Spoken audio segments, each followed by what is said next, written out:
Good morning po sa inyong lahat. Hallelujah. Isang apology o paumanhin sa pagkawala ko po last week. Ako po ay naatasa na pumunta kami ng aking asawa doon po sa Cebu. So tayo po ay nag-conduct ng service in respect and honor kay Sister Daisy Constantino. Maraming hindi po nakakakilala sa kanya. Ako po ay nasa teenager time nung nandito po siya, and she was an elder, a choir director, a music director po ng church ng Life in Christ Ministry, and administration din po siya. At marami pa po siyang ibang ministries na hindi ko na po matandaan lahat. Pero napakaganda po ng oportunidad na ako po ay pinapunta doon sa Cebu just to give her honor doon po sa kanyang huling hantungan. Okay, so kami po ay natutuwa at nagkita po kami ng aking elder sister in Christ na si Sister Lara Constantino. At ito po ay isa ring kapatid-kapatiran ng aking misis na lagi niyang kabarkada during the time. Kaya masayang-masaya kami na iniwan ng aking elder sister, si Sister Lara, yung kanyang nanay doon sa St. Peter at that time, just to have time for us. Nagkaroon kami ng enough time just to cope up, and to God be the glory.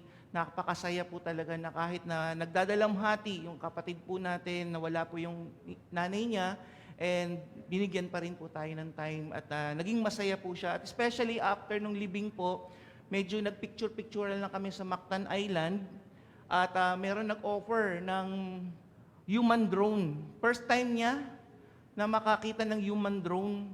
At tuwan-tuwa siya, sabi ko, ate, para kang nagbata muli. Yun yung ate kong nakilala noon. Sabi ko, kasi she's more than 3 years ang edad yata sa akin or 2. So, sabi ko, ate, iba itsura mo, para kang bata nung nakita niya yung human drone talaga, ganun-ganun, sayaw-sayaw. So anyway, so to God be the glory for that. Hallelujah. And right now, are you ready for the Word of God, brothers and sisters? Amen. So, ilabas na po ang inyong cellphone, ang inyong notebooks, and pen. Hallelujah. So, di nyo ba napansin na napakalaki na ng ating TV? Okay? So, kitang-kita na ng inyong cellphone yan. Di ba? So, sabi ko nga kay Pastor Ryan, grabe, appreciate ko talaga yung linaw ng ating bagong LED TV. Pwede ba natin palakpakan si Lord dyan? So, may ginagawa ang Lord sa physical church. Sabi mo sa katabi mo, may ginagawa si Lord sa'yo. Just like Sister Tintin says kanina, lahat ng pinagdadaanan natin, meron yung patutunguhan. Amen? Can you imagine the typhoon, ano nga sabi ko kanina, Catherine? Hindi ko alam bakit yun ang pumasok sa isip ko. So, anyway, nakita niyo po, ilang days po yun, napakadilim ng sky, right? At yung mga nagpunta ng Boracay, I don't know kung gano'n na-appreciate yung itsura ng lugar. Pero grabe yung timing talaga ninyo na pumunta kayo doon sa island na yan. Pero sabi ko nga, napakadilim ng sky. Sabi ko, pero alam niyo po ba, tapos ang daming baha ang inabot ng bayan ng Pilipinas. Pero alam niyo po, after that typhoon, what did you see? What did you see after the typhoon? Yes, devastated po yung nasa land. How about the sky? Clear. Ano pa? Di ba nandun si Gandang Hari? Ayun. Hindi si Bebe ha. Hindi si Bebe. Si Haring Araw. Si Haring Araw. Okay, si Haring Araw, nung nakita ko siya, sabi ko, Lord, tunay nga na ang mga pinagdadaanan dito sa lupa ay temporary lang. Walang permanente. At yun dahil sa kalikasan ng Panginoon na nilikha niya ang araw at magandang, sabi nga ni Sister Tintin kanina, nag-clear ang sky at nawala yung smog. Di ba? So I believe na yung ginagawa ng Lord, even though it hurts a lot of people, pero mayroong magandang ginagawa si Lord diyan. And we must appreciate kung paano po ang pagkilos ng Panginoon sa buhay natin. Amen? So that's why in this team po natin, in the past few weeks, makikita po ninyo, it's about the topic of our suffering, our hurt things, and we are to move to the good things na binigay ng Lord. We should not dwell on the things of negativity. Amen? Kailangan makita natin ano ba yung patutunguhan natin. When Abraham got the message from God that he will be the father of nations, matagal din bago dumating yung promise eh. Nagkaroon siya ng time of ginawan siya ng Lord ng time for preparation at maraming kwento nangyari doon. Even the time of Moses and the Israelites, nakita niyo po doon, hindi madali ang journey ng Christians. Pero bago dumating yung negative things na yon, ng para gumanda ang kwento, pinapakita mo na ni Lord yung dulo. Sabi nga kay Abraham, you will be the father of many nations. At sabi naman kay Moses at sa Israelites, you will receive and you will conquer the promised land. Meron pinasabi ang Panginoon na makita po natin muna yung promise. Makita po natin yung plano ng Panginoon sa buhay natin. Now, ang tanong, have we seen that promise of God sa buhay po natin? Did we know na ating po pinatutunguhan sa buhay na to ay meron dulo? Merong promise tayong i-conquer. Meron tayong lugar na kung saan we will dwell in prosperity and blessed. Amen? Amen. So, as we continue to hear the Word of God, let's pray. Hallelujah. Heavenly Father, we thank you so much for this time that we are here gathered together in your name. Let the power of the Holy Spirit move in our midst, Lord. At tunay nga, Panginoon, ng bawat isa po sa amin, Panginoon, ay mangusap ka. At tunay nga, Lord, katukin nyo ang mga puso na matitigas at inyo po itong buksan, Panginoon. Kagaya, Lord God, ng isang palayok. O God, hubugin po ninyo ang bawat isa po sa amin according sa inyo pong kalooban. Ito po ang aming dalangin sa pangalan ng Panginoong Jesus. Amen. Our topic for today is we are shaped to serve God. There is always a purpose sa ating pong pinagdadaanan sa buhay. Because we are being shaped by God to do greater things. Sabi mo nga sa katabi mo, to do greater things.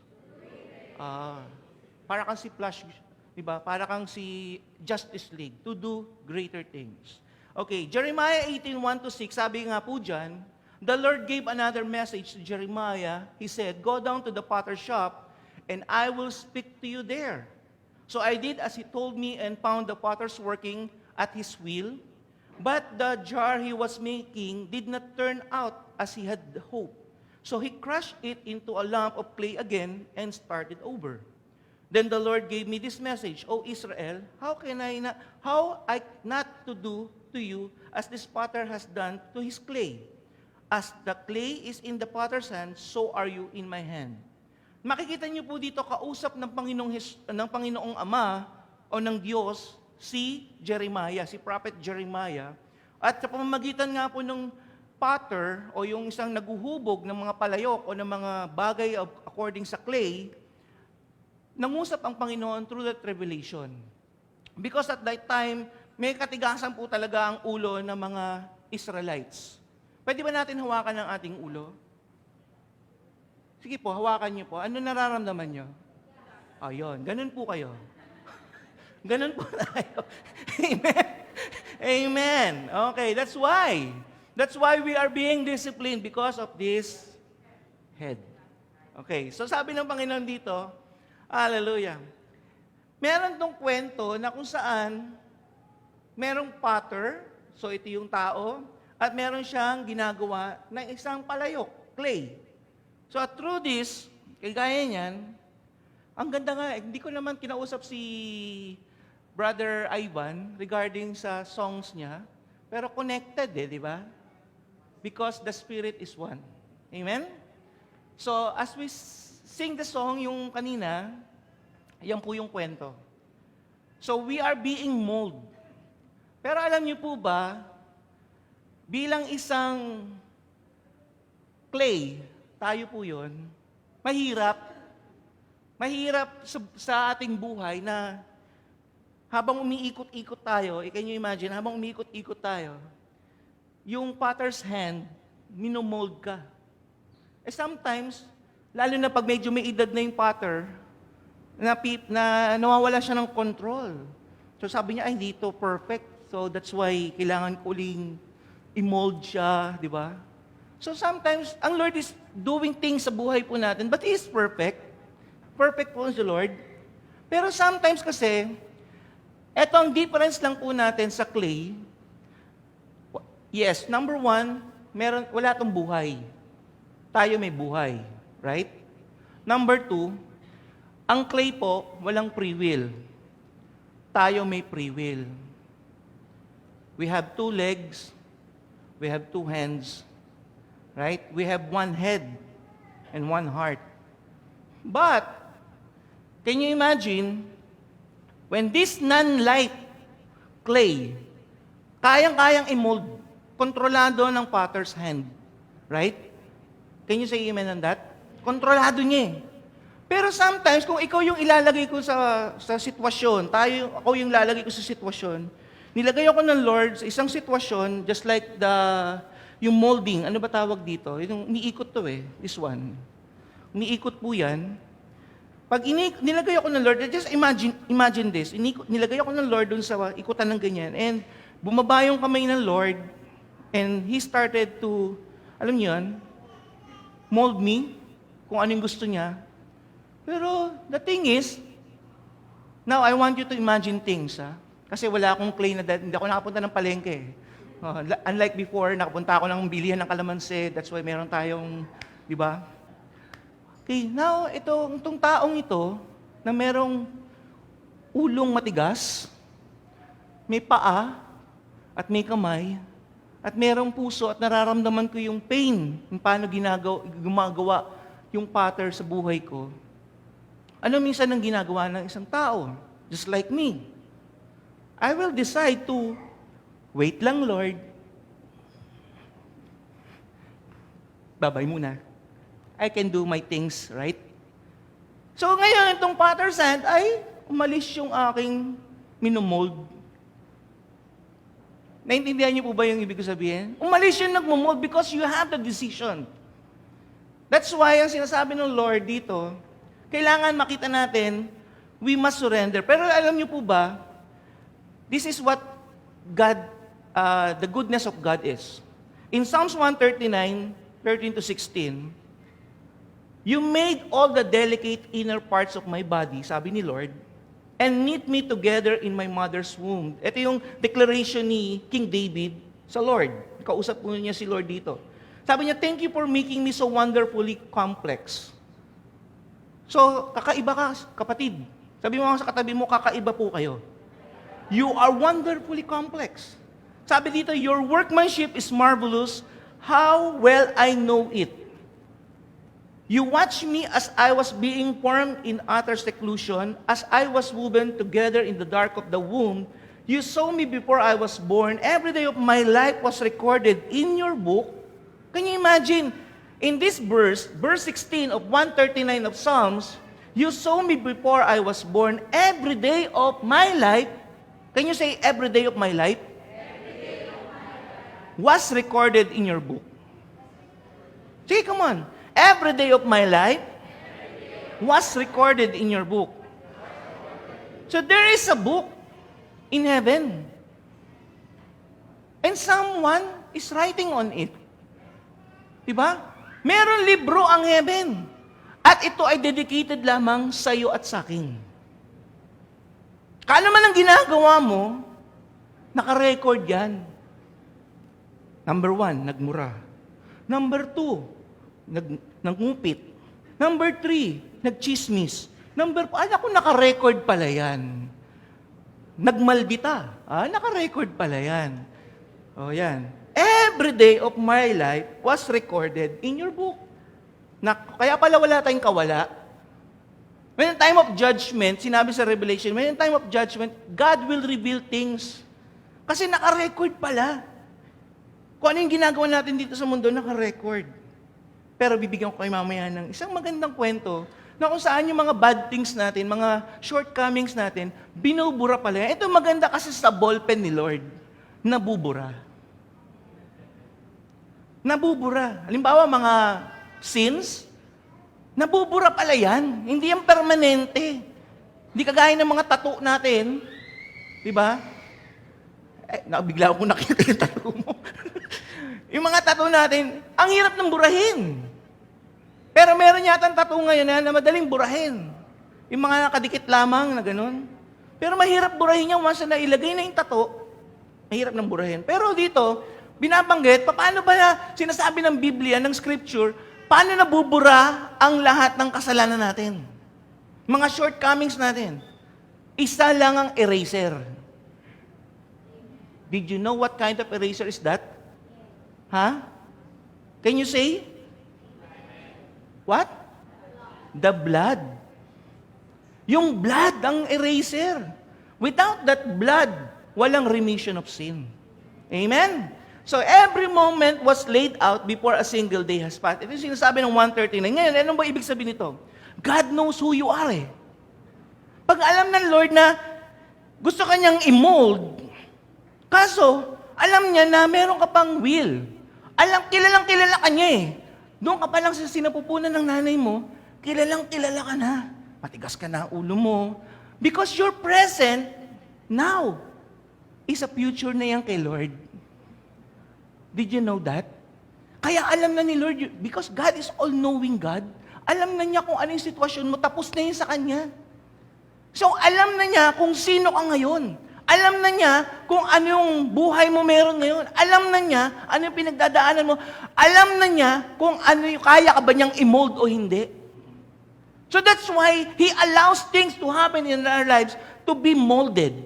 Gusto ka niyang i-mold, kaso nandun yung, alam mo yung self-will. Gusto ko pang umalis, di ba? Gusto ko pang magsayaw-sayaw kung saan ganyan. Gaganong-ganong ka pa dun sa sapat ng cellphone mo. Di ba? Kung ano man yung ginatawag mo dyan, di ba? Amen? Hindi ka mapirme doon sa gusto niyang gawin. Kasi nga, meron pa tayong flesh. Buhay pa yung laman. And that's why, sabi ni Lord, sige, punta ka mo, padala ko muna sa iyo yung mga bagay-bagay sa buhay mo para ikaw ay, alam mo yun, manahimik.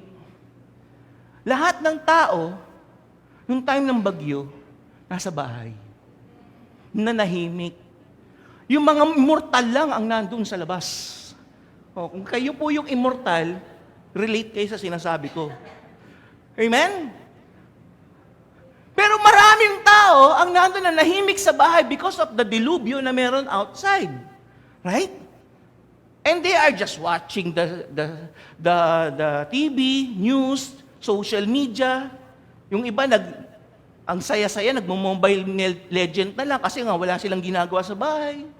Ang dami na sigurong kay drama na panood nila. Di ba? Nag-marathon na. So, nandun lang, steady ka lang. Ano ibig sabihin dito?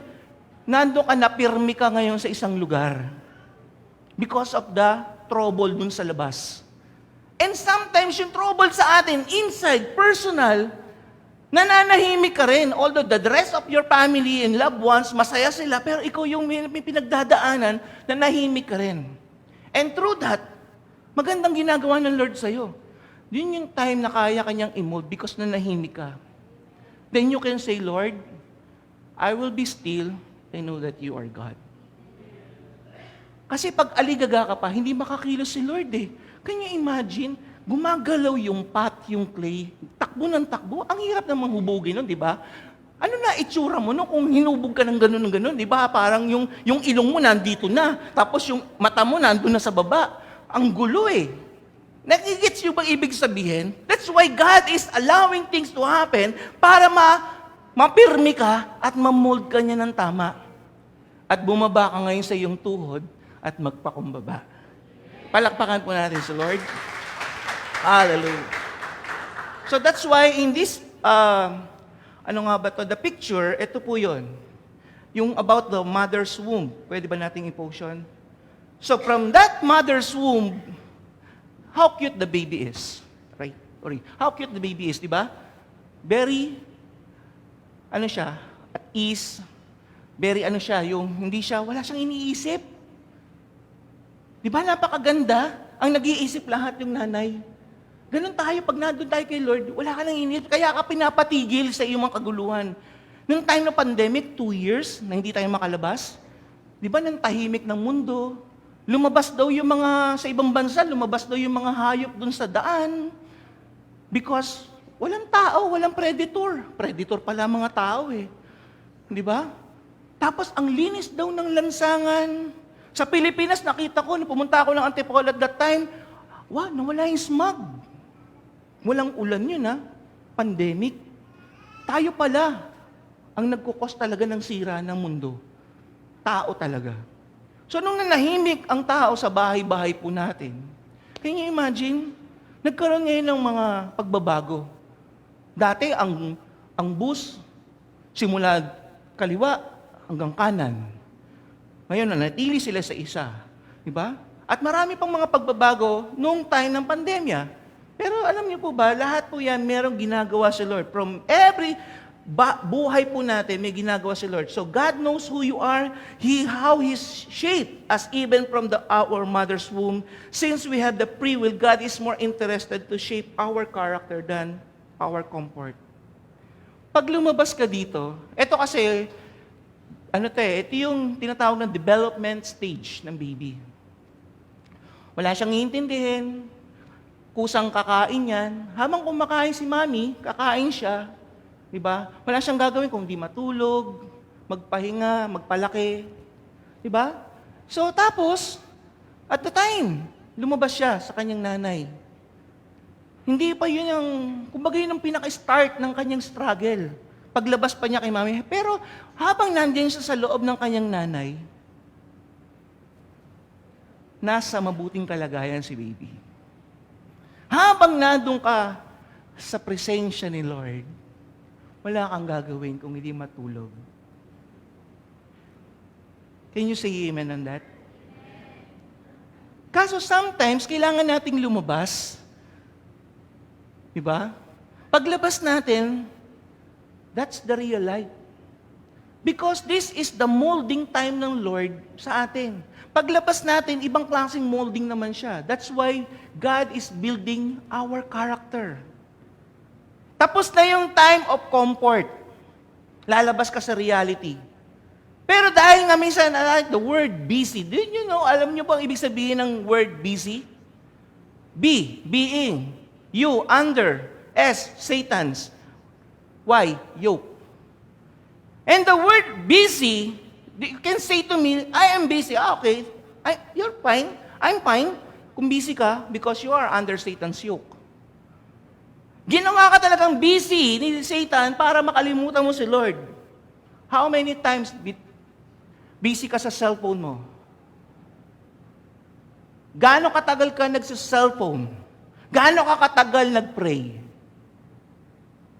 Gaano ka katagal nagsayang ng oras sa panonood ng K-drama?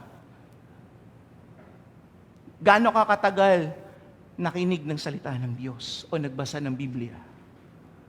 You spend a lot of money para lang makapunta dun sa recent na concert. 15, 25,000.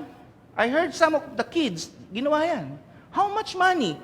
And how much did you put in the basket of offering and tithes?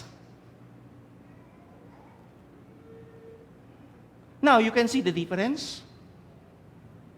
So that's why the word busy, ito yung ginawa sa atin ng world, ng kaaway. Nagkaroon tayo ng ganitong focus, maaaring barya na lang inandyan. And God knows, if you are really bringing the 10%, hindi ako yung magja-judge sa inyo, si Lord. Because God knows your heart. Amen?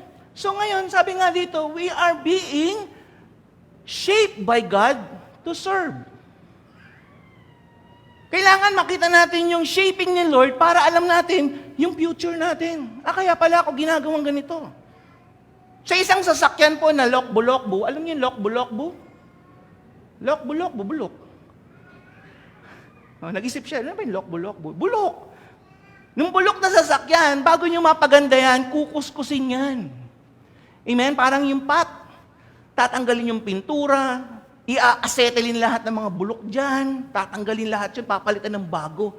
At tapos yun, mamasilya, ang daming proseso hanggang sa pipinturan. Pagkatapos nun, good as new.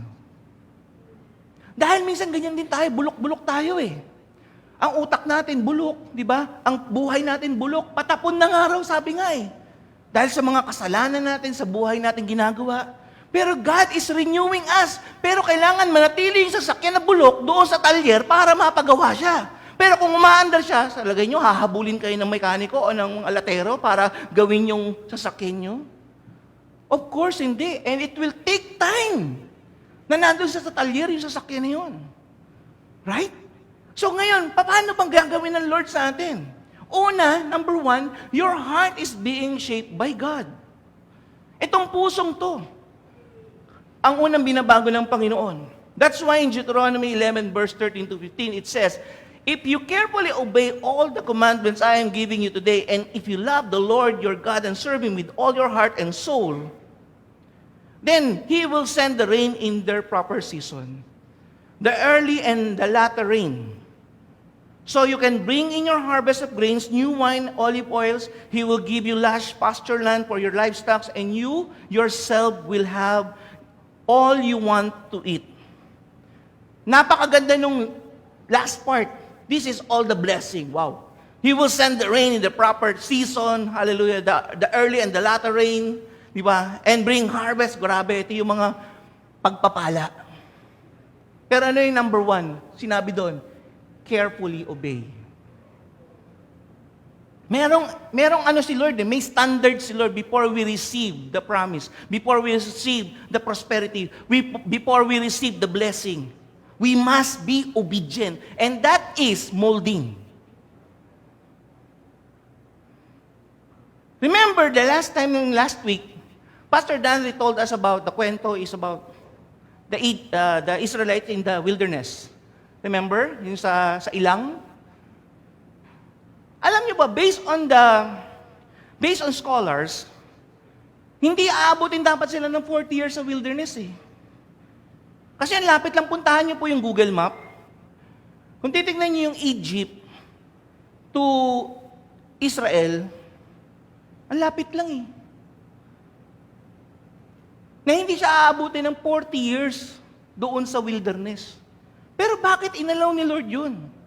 Because of unbelief? Because of the stubbornness? Di ba? Because of their heart's condition. That's why sinabi ng Lord, mahalin mo muna ako. Ganon siya ka-eager na mahalin niya siya. Minsan kasi tayo mga tao, how can I love someone if I really don't love that person? Di ba? Pipiliin ko yung criteria ko, pipiliin ko yung gusto ko. Halimbawa, hindi na ako lalayo. Ang aking asawa po nung araw, ay hindi yan ang gusto ko. Si Sister Binel po, 36 ang waistline. Nung siya ay dalaga pa. When I met her. At mahilig yung mag-tuck in. Na 36 ang waistline. Tapos ang bilog-bilog. Ng mukha. Pero mabait siya. Matalino. Ideal naman, kaso hindi yun yung image na gusto ko eh. Ang gusto ko yung sexy. Ang gusto ko yung maputi. At that time, di siya maputi eh. Ilocanang pure yan. Alam niyo ba mga Ilocanang puro? O, ganun siya. No, kung alam niyo yung Ilocanang puro, ganun ang itsura niya. Okay. Puro yan eh. Amen? Tapos, ito na. Lord! Hindi ko talaga siya, wala sa isip at puso ko na siya yung liligawan ko. Pero one day, the Lord spoke to me. Kinausap ako ng Lord. And inayos mo ng Lord yung puso ko kasi ayoko sa Kanya eh. Pero yung fast forward, nung kinausap ako ng Lord, I have to submit. Paano ba? Sabi ko nga sa Kanya, pwede ba tayo mag-pray? Oh, in one classroom because she is my classmate then in college. So sabi ko, pwede ba tayo mag-pray? So we went to a classroom, walang klase, open lang siya. So we pray together. Lord, if it is your will, gawin mo yun, Lord. Nagulat siya. She is a Christian, pero nagulat siya yung approach ko. Walang ligawan, walang ganun. Nagulat siya, parang kung kami talaga, Lord, ang pinagtagbo mo, Grabe na si Kuya Robby, no? Ang kapal ng mukha. Ganun. Fast forward. In the process na yun, nangusap na ang Lord sa amin, bigla na lang siyang nagiging skinny. From 36, nagilang waistline mo na, parang 24, 22. Can you imagine that? Weight loss? Yes! Gulat ka, no? From 36 waistline, naging 24 to 22, sabi niya. Yan, di ba? Then, bukod sa pumapayat siya, pumuputi din. Yun. So, anong ginawa ko muna dito? Ang ginawa ko muna dito, hindi siya tinignan ko because sabi nga natin, hindi yung criteria natin eh. Ang ginawa ko dito, Lord, ikaw munang siyang sinik ko muna. Siya yung inuna ko si Lord. Nung inuna ko si Lord, He granted my desires. Kung ano yung dapat kong maging partner in life. At tapos yun, fast forward ulit, ayan na siya. Can you imagine? Unahin muna ni Lord yung puso. Kasi sa school, ang dami ka naman pwedeng pagpilian. Lunes, si Maria. Martes, si Pe. Miyerkules, sino? Huwebes, sino? Mamili ka na lang. Pero di ko ginawa yon. The Lord, ikaw magbigay sa akin. Amen? That's why, pangalawa lang siya sa buhay ko. Yan. In my history of my love life, pangalawa lang siya naging girlfriend ko. Yan. Alam niyo na ang kwento ni Pastor.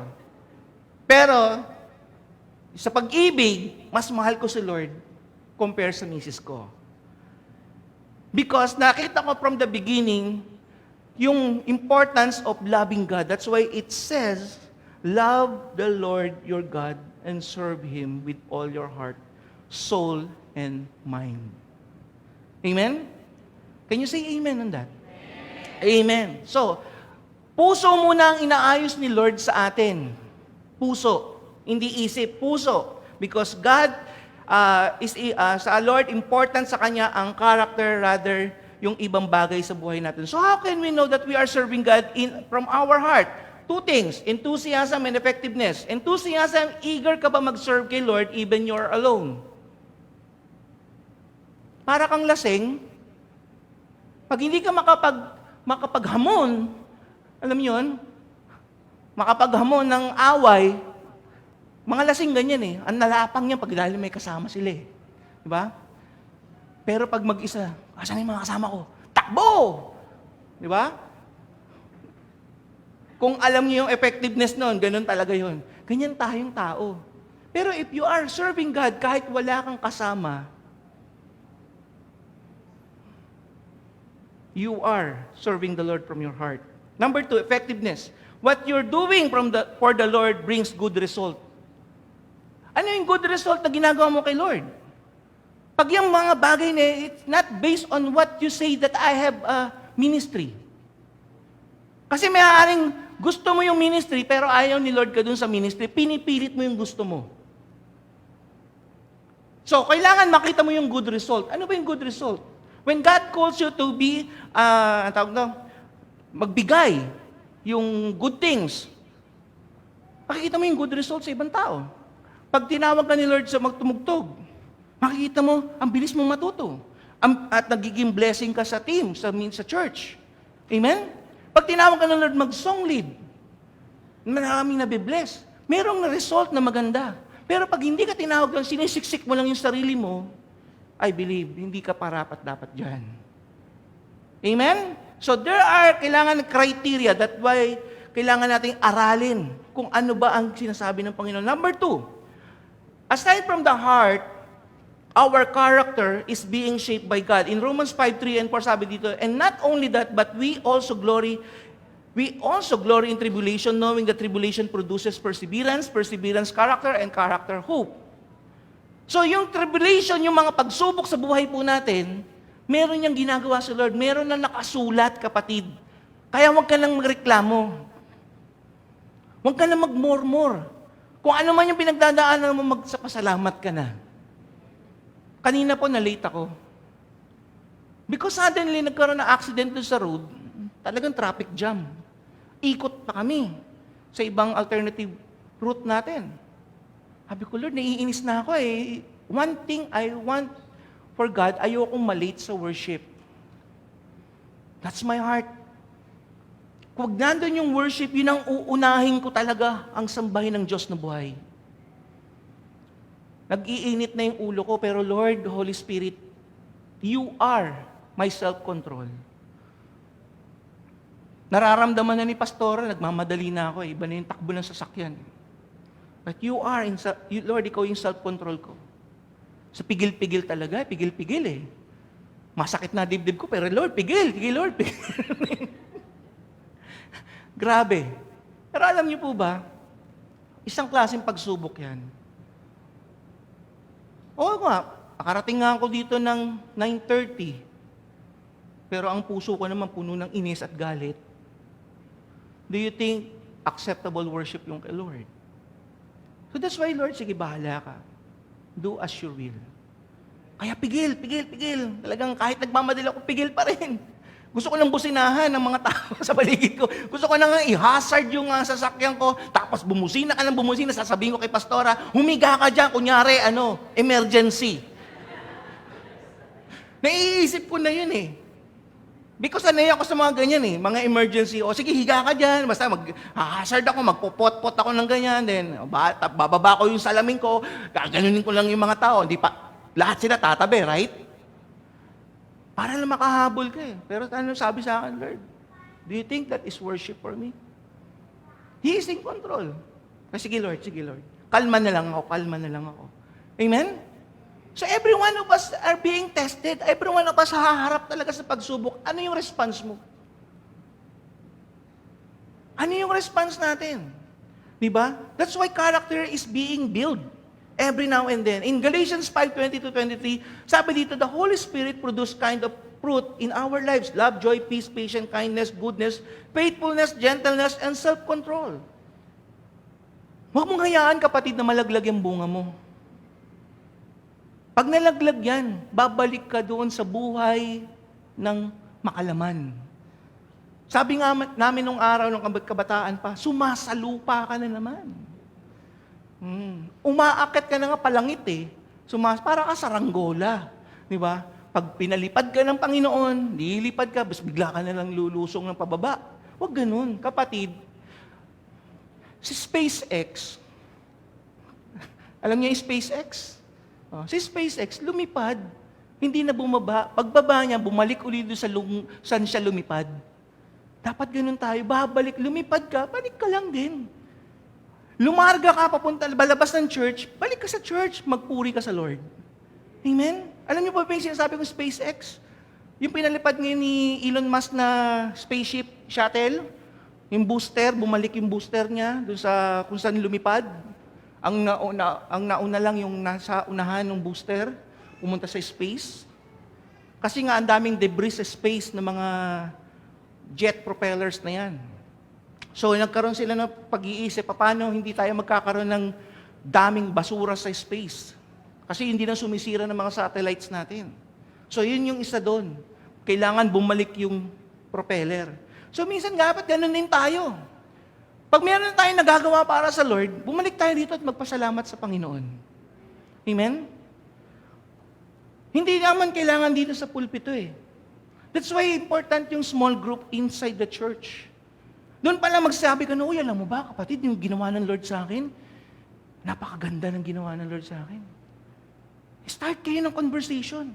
Start kayo magbigay ng testimony, ano bang ginawa sa inyo ng Lord? Hindi, alam mo ba, kapatid, yung daming basura dun sa daming ganyan eh. Puro reklamo. Ano ba naman ginagawa ng gobyerno natin, ganyan-ganyan, di ba? Puro baha, kaliwat kanan. Tapos yung kapatid natin, ano mo, chismosa yan. Bakit ikaw, hindi? Mga ganun. Amen? So kailangan makita natin, ano ba yung reason bakit tayo dumadaan sa mga sitwasyon? Heart, character, number 3. Yung binibigay sa atin ng Lord. Every day, may natututunan tayo. Tama po ba? Ano yung number 3? Abilities. Binigyan tayo ng abilidad ng Lord. From bata tayo, nakita niyo, nagdi-develop kayo. Yung dati, ang mga bata, Tetris lang eh. bumibili pa nanay ko ng ganito kalaking box, yung laruan. Tapos ang pindutan, kala mo yung Game & Watch. Sino ba nakaabot nun? O, tapos ang Tetris. Ngayon, nasa ng Tetris ngayon, apps na lang. Diba? So, ano sa inyo? Nag-i-evolve eh. Bawat isa sa atin nag-i-evolve. So, ano yung evolution natin? Pabaliktad o paangat? That's why God has given you abilities. Sabi nga dito, whatever you eat and drink and whatever you do, do it for the glory of God. Ano man yung binigay sa'yo ng Lord, gamitin mo yan kay Lord. Hindi puro kalokohan ang ginagamit natin yung abilities natin. There are two sides of a Christian eh. During Monday to Saturday, ibang klase yung Kristiyano to. Ito yung Kristiyanong pangmundo. Pagdating ng Sunday, ito yung Kristiyanong pangsimbahan. No. Once you are in Christ, you are a Christian in one side alone. You are Christian from Monday, 24 hours a day, to Sunday, 24 hours a day. Amen? Can you say amen on that? Pag hindi mo nakita yan, hindi ka patapos i-mold ni Lord. Ang dami mong pagsubok na haharapin. Yun ang nangyari sa bayan ng Israel. Kaya na sobrang dami ng pagsubok na dinanas nila, hindi inalaw ni Lord yung mga naunang lumabas ng Egypt, papasok ng Promised Land. 2 tao lamang na matanda ang pumasok sa Promised Land. Guess what? Sino kaya yon? Si JC. Kilala niyo si JC? O research, JC. Every person ay binigyan ng Lord ng ability para bigyan ng kapurihan ng Diyos. Paano ba natin ito gagawin? Realize first your ability that it came from God.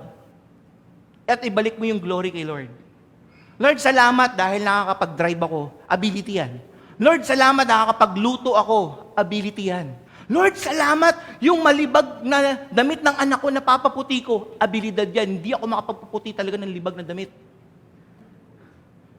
Ako personally. At hindi ako marunong magluto. Hindi ko abilidad yan. Amen? Kaya wala kami masyadong damit na puti sa bahay. Kasi ang hirap maglaba. Puro washing machine di color. Amen? So ano man yung abilidad mo, gamitin mo kay Lord. Amen po ba? Hallelujah. Then your ability, seek for opportunity to serve other. Paano ko ba matutulungan yung iba dito sa ability na binigay sa akin ng Lord? I don't know what is your ability, pero try to find things. Paano ko ba i-share ito sa Lord, especially sa mga unbelievers? Number 3, when you earn profit from your ability, give your tithes. Huwag kang maging hoard. Huwag kang mag-hoard ng tithes mo. Huwag yung, alam nyo ba Tagalog ng ikapo, ng tithes is ikapo? Maraming Kristiyano nagiging teka po eh. Pagdating sa tithings, hindi ko alam. Buti na lang marunong ako mag-mathematics. Why? Because kung alam, eto, bigyan ko kayo ng sample Ilan tayo sa loob ng church dito? Can you say? Guess? 80. 80 to 100? O, sabihin natin, mas madali mag-compute 100 person. Okay, 100 person. Each of us may trabaho, maliit, malaki ang sahod, may mga bata, right?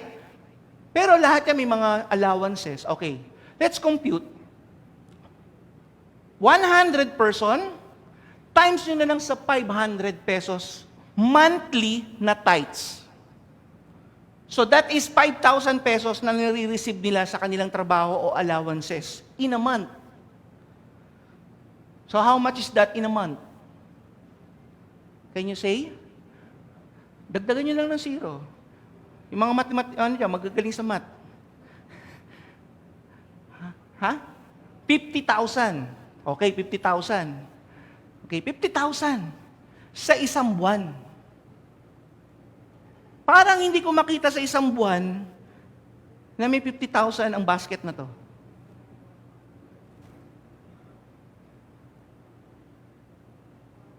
Yun yung pinaka-minimum, Meron ba sumasahod dito ng 5,000 lang sa isang buwan? I doubt. The minimum wage in Metro Manila is more than 12,000. So, at least 1,000 a month. So, 1,000 a month, in 100 people na magta-tithes lang, that is 100,000, right? So, chicken na chicken talaga ang panggastos ng simbahan. So, in short, not every one of us giving our full tithes to the Lord. That's why you are facing trials and difficulties in your finances. Kaya sabi ng Lord, subukin nyo ako kung hindi ko buksan ang durungawan ng kalangitan. At before nung Malakay 3:10 na yun, you are robbing me. How can we rob God? Not bringing our tithes to the Lord. So that is our thing na kailangan ma-realize. So when you make a profit, give your tithe to the Lord as your worship. Make your goal to be, number 4, make your goal to be a kingdom builder rather than a wealth builder. Sabi ko nga nung mag-asawa, nag-uusap kami, kung hindi pala tayo nasa ministry at hindi ako tinawag ng pastor, I believe we are rich now. If we are wealth builder, maaaring meron na akong 2 to 3 story building na bahay, bagong sasakyan, nakakapaggala kami everywhere. Pero because of the calling of the ministry, we are kingdom builder. At madalas ang aming pong mga incomes napupunta sa mga tao. During the small groups, pag may kailangan ng church, hindi ako humihingi sa simbahan. Let's say, meron tayong kailangan sa LIC Rizal, hindi ako humihingi sa LIC Timog. Pahingi ako ng pambili ng TV. Pahingi ako pambili ng ganito, pahingi ako pambili ng ganyan. Wala akong hinihingi. It came from my pocket. From our pockets. Why? Because may konsepto kami na mag-asawa that we are kingdom builder. Ano man yung aming nilagay dito sa lupa, nakikita ng Diyos yan. That's why Jesus says, can you imagine this? Jesus said, I will go to the Father and prepare a place for you. Have you realized that? What Jesus said? Hindi pa tapos yung bahay mo. Hindi pa tapos yung mansion mo. Inahanda niya. Paano matatapos yun? Have you questioned God about it? Paano matatapos, Lord, yung bahay ko? Ibig sabihin, pag hindi pa tapos yun, hindi pa ako uuwi. Wala akong tirahan sa bahay, sa heaven. Para akong basang sisiw na nandun lang sa labas ng heaven. Nasa heaven nga ako, pero wala akong mansion. Hindi tapos yung mansion ko eh. So, who wants the answer? Can you raise your hands? Sinong gusto? Kasi secret ko lang to eh. Ayoko i-share to eh. This is my secret. Sinong gusto ng secret? Sige, taas nyo kamay nyo. Who wants the secret? Yung tinuro ko. Start giving. Start giving. Because sinabi ng Lord, 2 bagay ni Jesus. Love God. Where your treasure is, your heart is. Number 1. Sabi ng Lord, love others. Love, giving, Ano yan? You can give without loving, but you cannot love without giving. Now you know kung bakit hindi kami rich and famous. Because of these 2 things na sinabi ng Lord sa aming mag-asawa. I hope you understand. I hope you will learn from this. Hindi ko sinabi maghihirap kayo. Mukha ba kami naghihirap? Pag nagsumunod tayo sa Lord, alam nyo nga po ba, ang declaration ko nung araw nung tinawag ko sa pastor, bakit ako magpa-pastor? Pwede naman ako mag-Bible study leader na lang. Masaya naman ako mag-Bible na lang dyan kung saan-saan. Bakit magpa-pastor pa? I don't like pastor. Pero wala akong magawa. Tinawag ako ng Panginoon. Alam niyo kung bakit ayoko mag-pastor? Gusto niyo gusto malaman na rin yung sikreto ko. Ha? Liit ng sahod eh. Liit. Liit. Liit. Ha? Oo, sabihin natin love gift, ang liit. Maliit. Kaya nga, sinong gusto magpastor? Tingnan nyo, wala. Sige nga. Sige nga, sino gusto magpastor? O, di ba, iwanan nyo yung 50,000 yung sahod, 60,000 yung sahod para magpastor na napakaliit na love gift? Wala. Kaya ayoko. Kasi yung Bible study, 2 hours lang yan eh. In a week, o sabihin mo na 3 beses ka mag-Bible study sa isang lugar, that's 6 hours in a week. Pwede pa ako magtrabaho. Pero magpo-full time ako, Lord. Paano na lang yung maganda kong asawa? Paano na lang, Lord, hindi na ako makakain Jollibee? Paano na lang, Lord, hindi ako makakabili ng sapatos ko?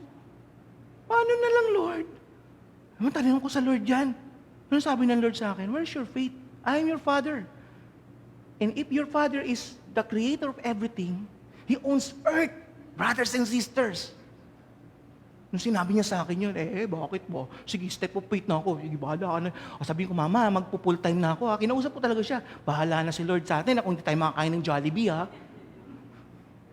Alam niya yan. Pero true enough, hindi na talaga kami nakakain ng Jollibee.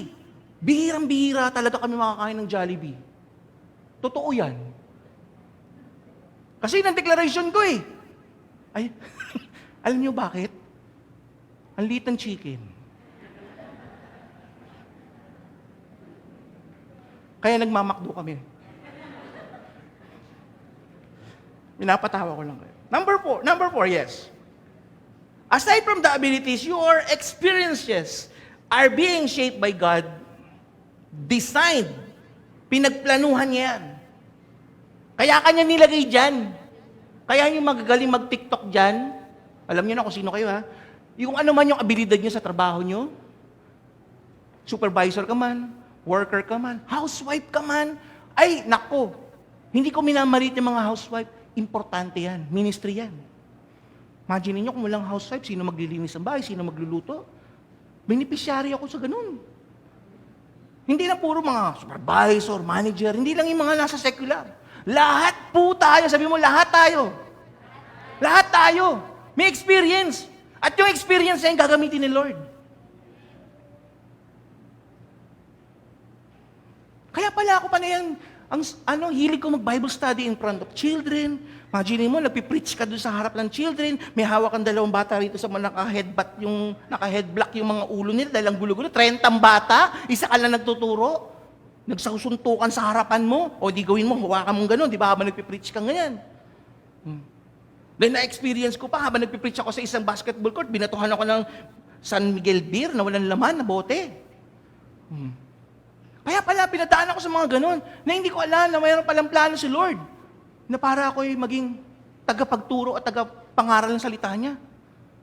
Kaya sumunod po kayo doon sa aking vlog everyday. Makinig po kayo doon. Mapakaganda ng mga topics po natin doon sa vlogging natin. Only 10 to 12 minutes a day. Inango po yan sa kila Pastor Paul Collins na teaching materials. King's Table po. Ngayon, kung gusto niyo pong balikan, yung mga past lessons natin yan, you can go to my YouTube channel. Because our experience, hindi po babaliwalain ng Lord yan. Yung magaling ka mag-imprenta ng damit, gagamitin ka ng Lord. Lalo-lalo na sa darating na camp. Over your t-shirt. Di ba? Kailangan nyo lang karoon kayo ng bukas na isip. Paano ako makakaging bahagi ng kaharian ng Diyos? Amen? Naalala ko nung breeder pa ako ng aso. Can you imagine, nung breeder pa ako ng aso, dinadala ko pa yung aso dito because tinatawag na ako ng Lord. Every Christmas party, nagpaparapol ako ng aso nun. Sino nakaabot nun? Hallelujah. Why? Kasi unti-unti tinatanggal na ng Lord sa akin yung mga aso ko. Pinaparapol ko. Binibigay ko talaga sa Lord. Because that is experience. Ano ba yung mga experiences nyo? Tingnan nyo po to. Family, education, diba? Career or work experience, spiritual experience, ministry experience, even your painful experience. Ano yung mga natutunan mo dyan? Hindi kasi porket tumanda kami natutunan ka. Hindi lahat ng tumatanda at namumuti ang buhok may natututunan sa buhay. Madami, na kapwa natin Pilipino, ang puputi na ng mga buhok, pero walang tinatandaan. So that's why, you must learn. Ang pagtanda po hindi nasusukat sa ating pong katawan. Hindi nasusukat sa dami ng buhok na puti. Ang pagtanda po ay yung pong karakter natin. Binabago ba? Nagpapabago ba tayo? Amen? Minsan nga po, mas lalo magiging matanda tayo, mas lalo tayong busangot. Pag tumatanda tayo, lagi mainitin ang ulo. Pag tumatanda tayo, laging manipis na yung pisi. Kaya pansinin nyo sa lansangan, senior yan, paunahin niya na, ikaw naman biglang tumabi pa, alam mo, biglang may higanteng dumaan. Kasi ang ililiit ng pisi ng mga senior. Pero wag ka, yung mga tao, ng mga Kristiyano, mga Kristiyano talaga, ha? Pag senior sila, talaga namang ibang-iba. Sila pa yung nagpapaubaya, ikaw na yung mahihiya eh. Para bang nakita mo yung senior, sige po mauna na kayo, ikaw naman pinaubaya mo na, punta ka doon sa likod. Ngayon nakita naman nila, pinaubaya mo yung senior, puntahan sila, bumalik ulit sa harap. Because kailangan tayo ganun eh, nagpapaubaya. Yun yung tinatawag natin nagbibigay. Amen? Kung lahat na lang ng Pilipino nagbibigayan, ang ganda sana na lansangan. Lahat nagmamadali kasi sa lansangan eh. Diba? Lahat nagtatapakan sa opisina. Crab mentality, ako muna. Bakit ikaw? Ako muna. Diba? So, kung tayo lang magkakaroon ng tamang relasyon sa Diyos, magkakaroon tayo ng magandang pananaw sa buhay. Bakit ka pinapahintulutan ng Lord magkaroon ng painful experiences? Because in 2 Corinthians 1, sabi dito, He comforts us in all our troubles so that we can comfort others. When they are troubled, we will be able to give them the same comfort God has given us. Kaya pala, para makatulong ko sa iba. Kaya alam niyo po yung asawa ko pinagdaan ng Lord sa maraming mga testing sa kanyang health issues, hika, allergies, because ang dami pala ngayon na may hika at allergies. Sabi ko nga sa Lord, Lord, kukunin mo na ba si Binel? Sabi ni Lord, kung kukunin ko yan, ba't ko pa siya pahirapan? Sige Lord, bahala ka na kung anong gusto mo sa kanya. True enough.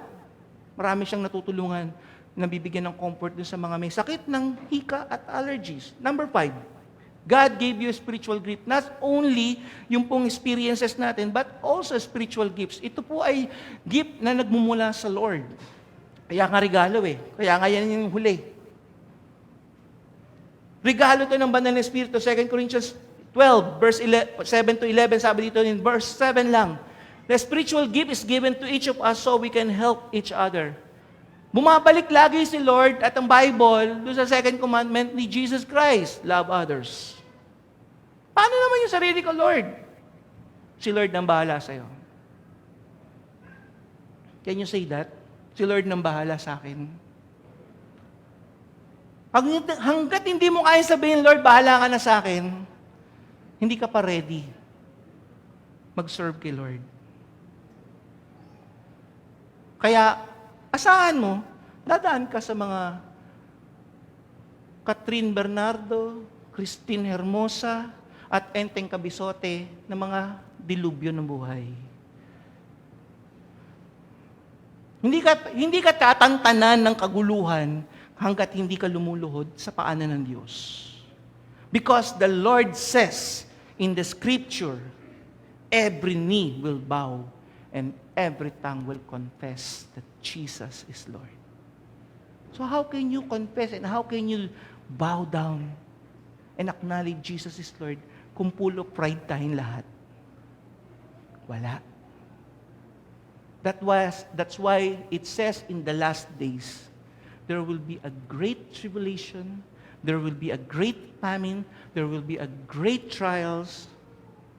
Kaya kayo hinahandahan ng Lord, simple pa lang yan. Mayroon pang darating. Ngayon, kung hindi nyo accept yung sinasabi ng salita ng Diyos, it's up to you, mga brethren, brothers and sisters. It's up to you. Because this is a warning. We are being shaped by God because when Jesus comes, inihanda ka na ng Lord. At pagdating mo sa heaven, this is the new thing for us. Ngayon pa lang inihahanda ka na. Amen? So natutunan ko to, sabi ko, kaya pala Lord, pinabagsak mo lahat ako. Sinira mo lahat ng plano ko sa buhay. Because you want your plan to be the first. At nagkaroon ako ng humbleness sa paanan ng Panginoon. Lord, bahala ka na. Pinabayaan ba ako ng Lord? Hindi. Never, never, ever, ever tayong pababayaan ng Lord no iiwanan man ng Panginoon. Because it is written. Amen? So can we stand up? Hallelujah. Can we sing this song, The Potter's Hand? Hallelujah. Thank you, Jesus.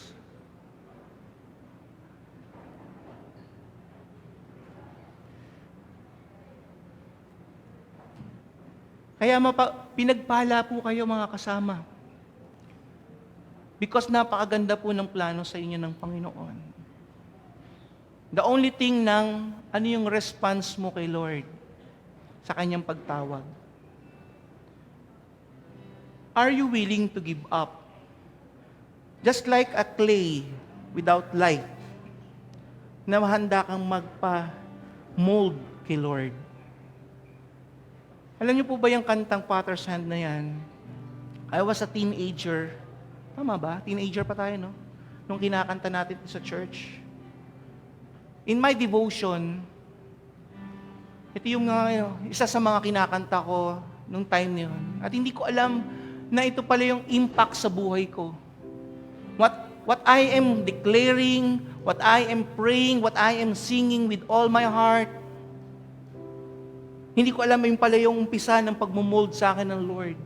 Hindi madali. At hindi pa tapos si Lord sa buhay ko. At doon ako natutuwa ngayon because now I can see what God is doing in my life. Hindi pa tapos si Lord. There are greater things pa na inihahanda ang Panginoon sa akin. So that's why yung experience mo, ano man yung pinapanalangin mo, ano man yung paano ka mag-worship kay God, ano man yung dinideklara mo sa buhay mo, it will be used by God para maabot mo yung destiny na binigay sa iyo ng Lord. Yung divine calling mo. Amen? Ang kailangan lang magkaroon ka ng tamang response kay Lord. Don't be like the Israelites na nandun sa wilderness, full of doubts, full of hard-headed people. Kaya hindi sila nakapasok sa promised land. Yes, they were freed from Egypt, slavery. Naging free men sila. Pero hindi nila natanggap yung promise ni Lord. Nabuhay lang po sila sa grasya. Nabuhay sila dun sa mana na bumabagsak mula sa langit. Nabuhay sila dun sa mga ibon na pinapadala ng Lord. Nabuhay sila dun sa tubig na galing sa disyerto. Nabuhay sila dun sa sandalyas na hindi nasisira. Mga damit na hindi nasisira because of His grace and mercy. Hindi nila naabot yung promised land. Hindi nila abot yung flowing with milk and honey. Because of this heart na unbelief and hard-headed. At ayaw ni Lord ngayon sa inyo yun mangyari. Because this is the new Israelites. Hindi na po yun lahi ngayon. It is the faith na meron tayo kay Jesus. Maaring lumaya ka sa mga kasalanan mo. Maaring pinatawad ka ng Lord at binigyan ka ng new beginning. Pero because of the heart condition mo, hindi ka nagpapatuloy kay Lord na, Lord, ano man yung gusto mo, gawin mo na sa akin. Manatili ka, manahimik ka bilang kagaya ng isang clay na walang buhay. At pag ginawa mo yung kapatid, makukuha mo ang divine calling ng Lord. Hindi pa tapos si Lord sa'yo eh. Amen?